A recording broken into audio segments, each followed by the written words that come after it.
get actually very exciting team. There are two young guys who have been developing a company called Ordbord. Please come. So Ordbord is something which we learned to know at Glasshouse Helsinki and Luca, like I think it was this year spring when you came in the Kansallisali where we had been having the Christmas exhibition. I'm going to let you soon sit here. So, and you were presenting jewelry, silver jewelry, which was made from words, actually, and as a sort of true book lover and a poetry lover. And so I was kind of totally fascinated that this came really subjective view for this.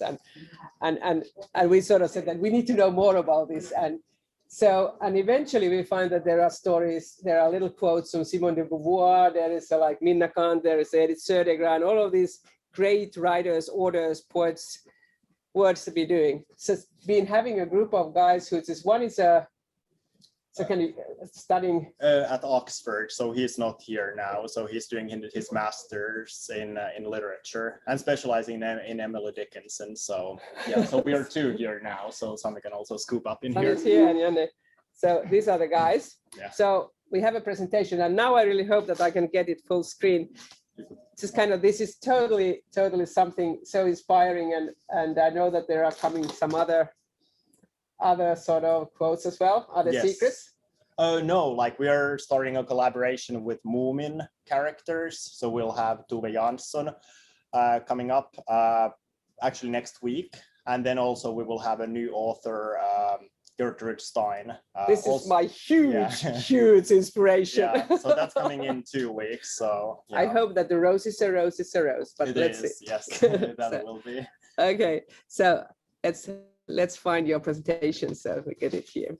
So please, yours. Hi, I'm Janne Salo, and this is my friend Sami. And we have a third guy, as we said, that he is in Oxford at the moment, but following this live, Jordi, who is one of the founders of Ordbord. So in short, what we do, we make these text jewelry pieces out of recycled sterling silver, featuring texts by originally iconic women poets and writers, but now we also have people or women explorers, philosophers, and political figures. So we extended the range, and basically, like all of those quotes that we have, they feature things that bring strength and inspiration to your daily life. Here we are all. Can they see actually Jordi also? Okay. So it is like me, Sami, and our third founder, Jordi, and also our friend Hulda, who has been helping us when we've been taking photos of our products. But before we actually start to tell the story of the company, we have to go back in time a bit. Here we have put a decade before, but it's actually the story started way earlier, before we even became design students. So in 2010, I was living in New Haven, studying at Yale, art history and philosophy. Jordi was doing his middle school and high school in Mexico, and Sami was studying chemical engineering in Aalto University in Finland. And while we didn't know each other, one thing that unified us all was our shared passion for literature. So interestingly, we were all reading the same writers at the same time. So we were all really into Virginia Woolf, Zadie Smith, Emily Dickinson. And this was really like the kind of the starting point that has been leading us to where we are at the moment. So once we met each other in around like 2017, we first became friends, and later we were talking about that we would really want to start creating something, found a company, create like products to the world. So we started to contemplate what could it be, and that was in 2019 summer. And we had already been talking about that we really love culture and literature and the arts, and we started to do a bit of trend seeking and where the world was going at the moment. And one of the concepts that we created was this highbrow pop. I already think that started before when Gilmore Girls came on TV, you know, like reading books and listening, you know, deep music. That's cool and that's interesting and that has value, and even young people can do it. It's not just like old folks thing from the past. And we started to notice that, for example, in the photo we have here, Snapchat is using Walt Whitman quotes. Apple TV Plus created this entire show around Emily Dickinson, which is actually really, really awesome show. A lot of classic books were remade into movies, and on the top you can see Jeff Koons was collaborating with Louis Vuitton, putting the old easel masters on the bags. And this was kind of encouraging for us that, oh wow, like culture can be used to make products, and it might be a time that people would really enjoy that. So we created the idea that, oh, we really like texts and reading, so we would want to make these precious little items that could carry meaning. So we started prototyping with a with a 3D printers at Aalto University in Espoo, ways in which we could create different ways to communicate the text. And quite early on, we developed this style, an idea that what if the jewelry itself would be the text as a physical object, instead of it being an engraving or some kind of a stamped item. So we really wanted to bring the ornamental aspect of the text into life. And this was really great when we got to like 3D print. But we had never done jewelry. We didn't know how much does it cost.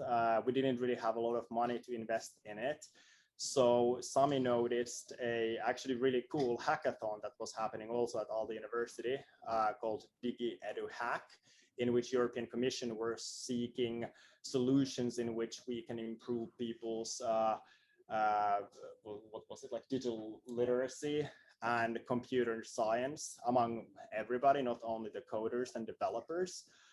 So we ended up participating in the competition, and luckily we won. And with the prize money we got, we were able to do the first round, the first batch of the test of our pieces, which was very lucky and happy thing for us. And in the photo, we are participating in the hackathon. So, never having done jewelry before, we found a really nice fourth generation casting studio in Kirkkonummi in Finland. And with them, we started to develop a format, how to cast our ideas into silver. And here you can see our early test batch of the items. You can see how they come out with those strings of, how do you actually describe those? You only know it in Finnish. Yeah, but like that's basically like where you have those strings. That's where the metal channels. Yeah, casting channels. And there was quite some research that we need to do together with the foundry to be able to do the pieces, because they're quite delicate and thin pieces. So just to be able to do them, we had to do some work. Yeah, and try and test. And I don't know if any of you guys have ever cast silver, but once you do the cast, it doesn't come out as a shining bright object. It comes as out like really dark, gringy, not nice looking object. And the first time I saw them, I was like, oh no, like really, like this is what we ended up doing. But then we went back to university and we used like different like tools to polish and shine them, and like you could see that, oh, there is actually silver underneath. And that really made it us to believe in the idea more. And the first round, when we were able to produce the items, this was around the Christmas time 2019, and there was this design Christmas fair happening at the Kiasma Museum of Contemporary Art here in Helsinki, and we got to test these different pieces with different quotes from different people, from Sor Juana Inés de la Cruz to our idol Emily Dickinson, Virginia Woolf, great icons from Finland like Minna Canth or Edith Södergran. And first time when we put the display on, I was worried, like, oh no, if nobody's interested in. But it was actually really great that in just 3 days we ended up selling out quite many of our pieces. So that was very encouraging, and we knew that, oh wow, other people also care about these products, not only us. And throughout the project, when we started, it wouldn't have happened without us having been friends. Sami being a chemical engineer who knows about the production and being really good at 3D modeling. I having studied art history, and Jordi having studied literature. So Sami and I both having studied design at Aalto University in Finland. So from the get-go, it has been a collaborative project among us friends, but also it's been a project among our extended circle of friends who've been helping us in the process. And here in the photo, you can see Jordi taking a photo of our friend Nika Savolainen, who is an actress in Finland. And she was one of the really nice friends of ours who were willing to model us and help us to communicate our message. And we thought that it's very pretty, the poetics of the notion, the idea that from the book printing, we went to printing jewelry, because the way in which we produce these, we use these jewelry 3D printers, which, I don't know, like 20 years ago wouldn't have been possible. So it was really amazing that we got to use this new technology the same way as like new technology 500 years ago really revolutionized the ways in which we read the books and communicate ideas and change the world. So this is what happened for us. And here's an example of a 3D model that Sami has created. This is actually of the newer piece that is coming out in 2 weeks also for Mirko, Gertrude Stein. Yeah. And one of the things that I do want to talk about is that what is really driving us when we are doing this project, it is this notion of looking at the overlooked. So in this small scrap of paper, it is a poem composed by Emily Dickinson, who lived in middle and or mid-late 19th century in Amherst, Massachusetts. She basically lived her entire life in a small town with a small liberal arts college that her family was involved. She didn't have a wide circle of people in her life. She was, and later on in her life, she basically locked into her room. But what she was doing there while she kind of withdrew from the world, she created another world with her drawing pencil and these tiny pieces of paper that she composed one of the most important poems that the culture has seen. And interestingly, even though she composed 1,700 poems in her lifetime, only 10 were published. And the format of her pieces, these tiny irregular scraps of paper, really exemplify the kind of the background from against which we are trying to work with Ordbord, meaning that she didn't have the possibility to publish that, being a woman, but it was also, I think, maybe she didn't want that, and it wasn't encouraged. So we really, from early on, wanted to highlight these figures who really went unnoticed in their lifetime. Of course, we also have people who were greatly celebrated during their lifetime, like Virginia Woolf. But this is really the are really excited about. And we also think that these pieces are absolutely gorgeous that she made.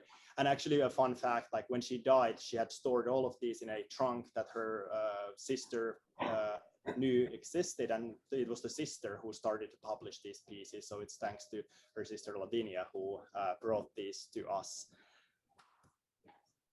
So we also started to think that we're not just making physical products for the sake of making physical products. We want to think that we are publishing jewelry. We are republishing these great pieces by great people throughout ages.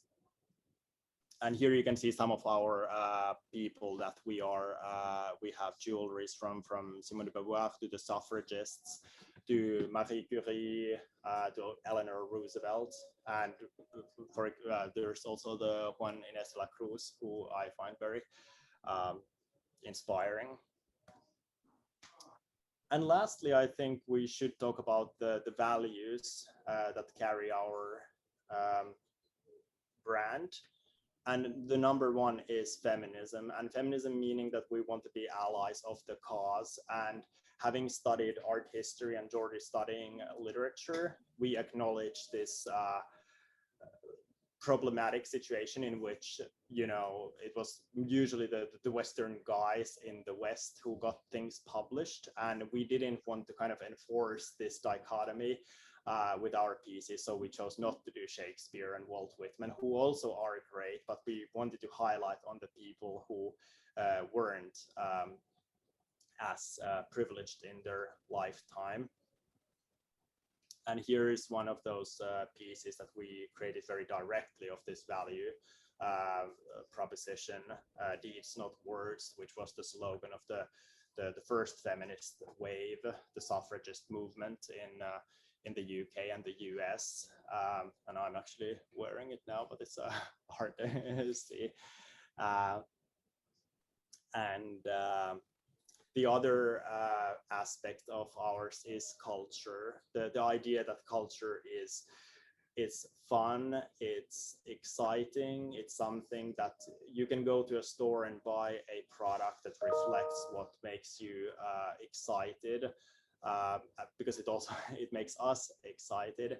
So we really wanted to tap into this, because too often we feel that it's fine where do the designers get their inspirations, but we hear it so often that somebody says, oh, I was inspired by the Matisse paintings, but it's basically just the colors or something, and it's fine. But I also think that it would be nice that sometimes designers really would go to do something, you know, I don't say this is more meaningful, but you know, that we can use very you know, direct links between culture and the design products.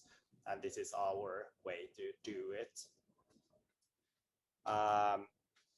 And the last part is sustainability, which also is about the culture part. That we want to like think that culture, cultural sustainability, in a way that we shouldn't like just produce culture, use it once and forget. Oh, it was written 400 years ago, we shouldn't carry it anymore. So we want to bring them to everyday life. We want to highlight the poetics of life and bring them for everybody to wear proudly. And find the new meaning, or from new perspective that you have, find new meaning in words that were before us. Yeah.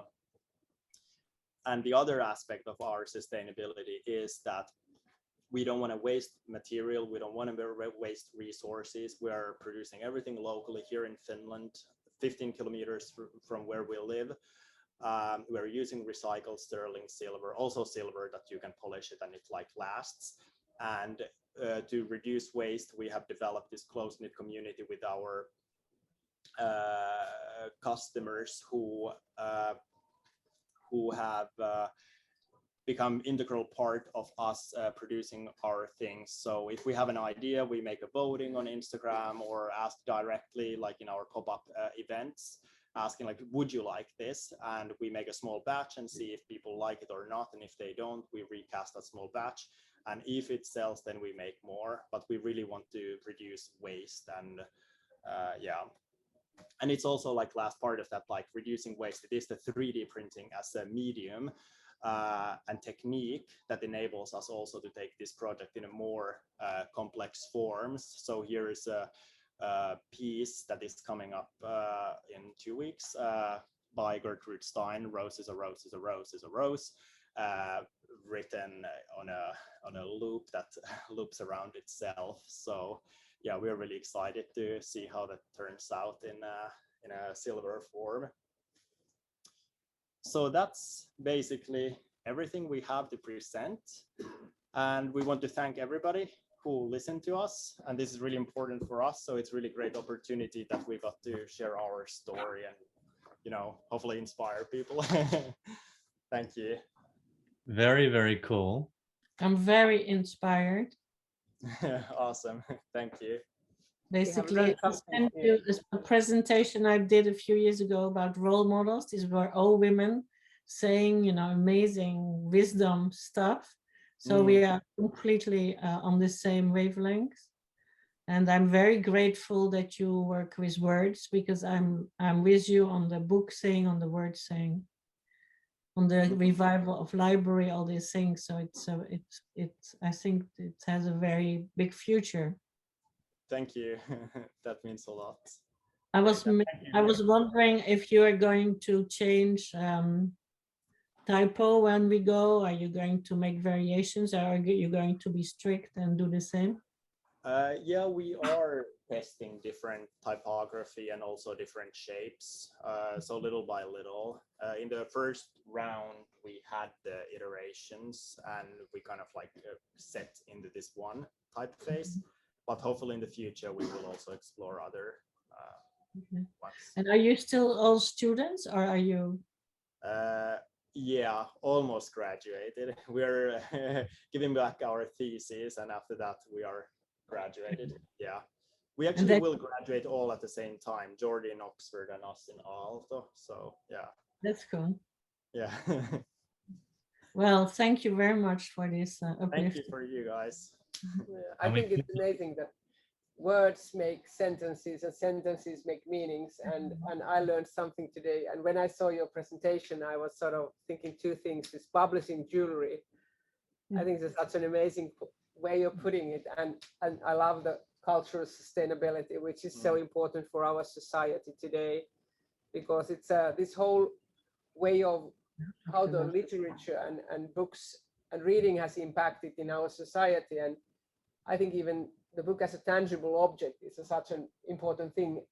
And somehow just you seeing, and when you entering and with this idea in our world, I think that you really made my life for a while, because I kind of think that it's so rare to find this kind of three guys and different backgrounds in the studies, and being so passionate of, and also this, you know, this kind of attitude for feminism is like a social responsibility as well, just thinking it from there and looking perspective backwards, not only forwards or today.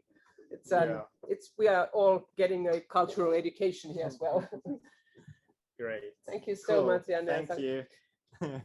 Bye. Don't disappear if we have a problem.